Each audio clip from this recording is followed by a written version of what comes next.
let's divide what all is happening. There is an emotion. Let's say there's sadness. Yes. Okay, it is unpleasant. Mm-hmm. So the system naturally is conditioned to avoid unpleasantness. Yeah. All our systems are conditioned to want pleasure and avoid pain, correct? So it doesn't want unpleasantness, it wants to avoid. So, okay, there is a sadness, there is an urge to avoid sadness. Mm-hmm. And how is that urge getting resolved? Typically is by getting the story in, plugging the story into the emotion and saying this emotion is because of this reason. And then if I fix this reason, I will not have this emotion. Mm-hmm. Okay, so then my mind goes into analysis and fixing, which is actually not this emotion. It's a distraction from this emotion. Mm. And it gives me some sense of control, mental control, that if I am able to solve that, then I don't have to worry about this because this will not come up.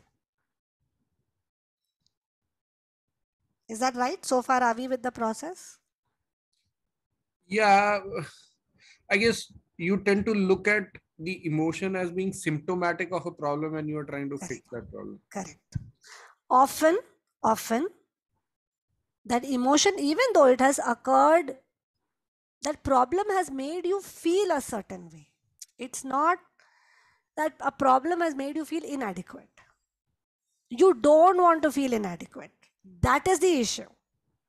Mm-hmm. Mm-hmm. Okay, in life, things are going to make you feel inadequate again and again and again. Because if you hold inadequacy so strongly, you will feel inadequate. If you hold vulnerability so strongly, you will feel vulnerable. Mm-hmm. Correct? Just taking an example, let's say in a romantic relationship, one person has come out and said, okay, I have feelings for you. The other person is, I'm not sure. Mm-hmm. Okay, just an example. Yeah. When that person hears, I'm not sure, that person feels what? Shame, inadequacy, embarrassment, and then starts to do what? Think, going forward, I'm not going to express myself. Going forward, I'm not going to put myself in this vulnerable spot. Going forward, I don't want to feel this shame. That is one way of working with it. Mm-hmm. And in order not to feel all this, the person who wants to freely express how they feel is not able to express it anymore. Starts building defenses against that behavior to protect themselves from vulnerability. Correct? Mm-hmm. Correct? Yeah. Vis-a-vis, I'm feeling vulnerable and inadequate. Can I stay with being inadequate? Because life is going to make me feel inadequate again and again. If not, you're there. If not, they're there. That's bound to happen. I am living with other people. I am going to feel inadequate. Somebody is going to be better than me. Somebody is going to not like me as much as I like them. Somebody is going to behave horribly with me. I mean, it's bound to happen. Can I instead develop resilience of staying? Instead of getting into all these kind of fixing mindsets and spending copious amounts of energy trying to fix. Mm. Then what happens is I stay with an inadequacy without the fuel of the story. How you should not be inadequate, how you're lesser than others, how you should be better, without the fuel of that story. What is inadequacy?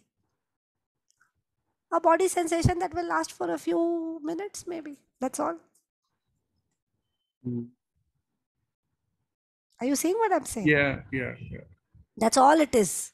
Mm-hmm. An emotion is nothing but an electrical impulse that comes and goes, technically. It is the story and the defense and that not wanting to feel it that is feeding and making it a grand thing. Otherwise, it's sadness. It's come, it'll stay for some time, it'll go away. The drowning happens more because of the story, not because of the emotion. Mm-hmm. Yeah.